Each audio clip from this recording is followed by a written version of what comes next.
Food friends and plant pals, welcome back to Last Ditch. This is where I talk about my gardening experiments, permaculture, regenerative agriculture, and thoughts associated with growing food in a changing climate. This year, I'm starting with a resolution I've had for a while, and in order to get myself ready for spring, I'm actually looking at a planting chart and beginning to make some plans about when and what is going in the ground, or in my case, in my containers. I've already decided radishes, I've experimented with those.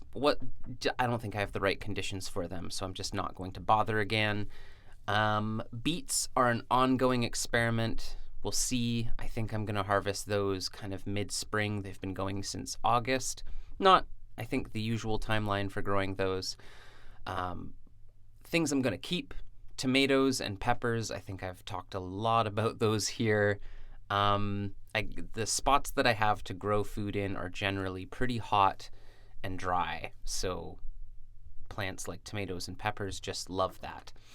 I may try peas again this year. I'm still trying to decide if I think it's worth the trouble. I have also started some green onions indoors, but the real theme here is I'm actually trying to make more of a plan and sketch out. I have very limited space and only containers, and I need to make the most of the space that I have. That being said, I am looking to get some larger plants, some flowering perennials. Really, although I only have containers for the most part to grow in, I still want to have some permaculture principles in what I'm doing. And I think by looking for more native plants and food-producing shrubs and trees that would normally be found in my area, that's going to help me achieve that. I'm under no illusions about, the impact of something on such a small scale. I think it's really just for my own learning and my own enjoyment, and that's totally fine.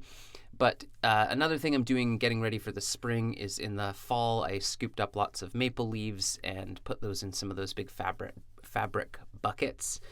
And I've added some compost to those, and I've started to move a few plants around. There was a big old lavender plant in the pot in the far left corner of your frame. I moved that to the front of the building, and we'll see how it does.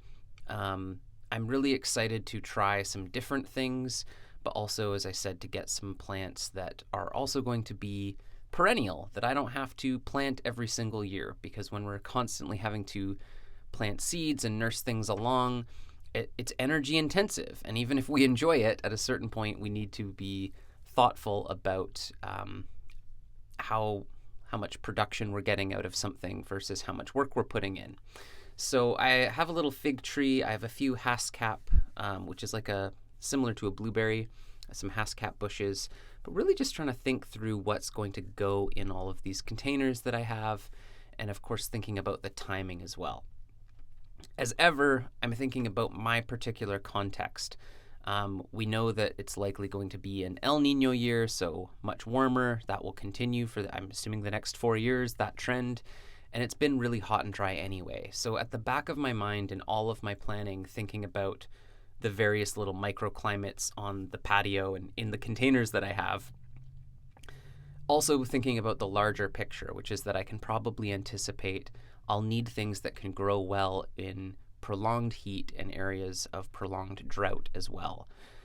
So when you're thinking about planning for the spring, it's not just about what we want, but it's also thinking about taking some steps back and thinking about, well, what wants to grow in this area? What would be growing here if there wasn't the building I live in or the buildings around me? What's the local climate like? What's it likely to be in the next 5 years, 10 years, 15 years? Am I making good decisions now for things that are going to thrive over a long period of time? I don't think we can really achieve any measure of food security or sustainability without really thinking about our specific contexts. Us all going out and planting a bunch of apple trees is not going to solve food security issues. That's not to say planting apple trees wouldn't be part of it in a particular context.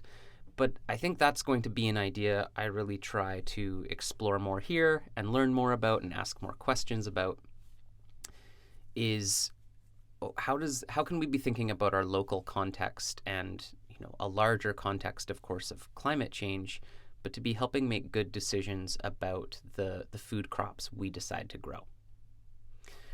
So those are a few thoughts.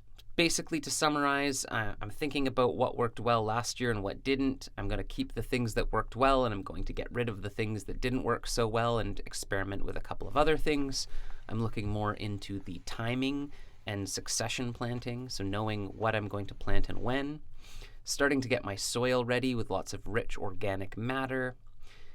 And lastly, thinking about how I can get some more ongoing crops, perennial food crops that are going to be giving me food every year with less maintenance.